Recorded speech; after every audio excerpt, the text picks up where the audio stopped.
Welcome to Universal Curriculum Gives Back, an info series on literacy in the content areas. UCP integrates a multi-strategy instruction model to all our core learning. The model has 4 research-based foundations, one of which is literacy for every classroom, where we are going to focus for this series. Today's topic is the reading comprehension strategy of Preview and Predict. Attached are 2 worksheets to help assist in bringing this strategy to your classroom.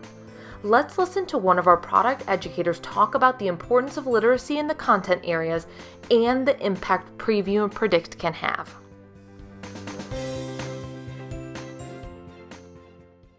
When students read a text in the content areas, it is extremely important that they read effortlessly, seamlessly, and independently. This means that they have a toolbox of strategies that they can use and apply metacognitive strategies to help them with their reading comprehension.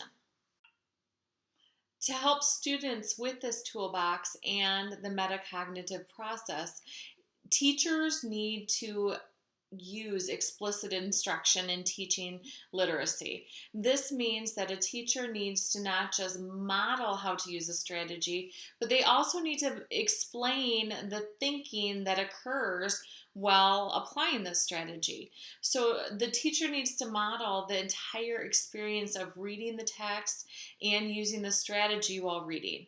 Next, a teacher needs to provide guided practice, and this guided practice may occur in pairs, it may occur in a small group or a large group, but guided practice where the student gets feedback on whether or not they are performing the comprehension strategy correctly, and this provides a gradual release of responsibility.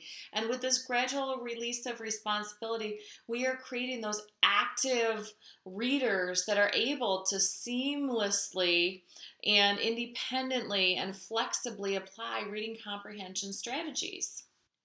One reading comprehension strategy educators can use to help develop active readers is Preview and Predict.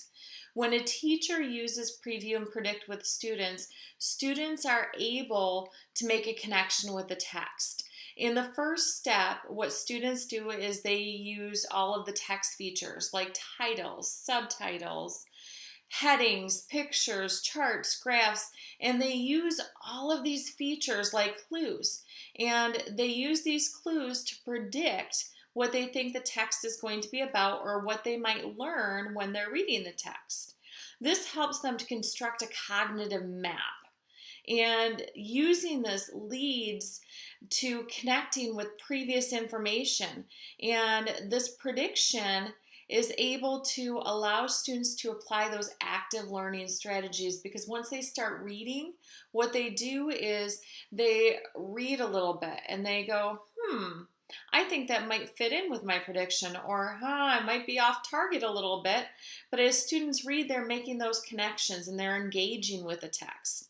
And the last step is to determine whether or not their prediction was correct. And when a student does that, they're reflecting on their prediction. So it brings them all the way through the learning process, the beginning, the middle, the end, and that reflection piece.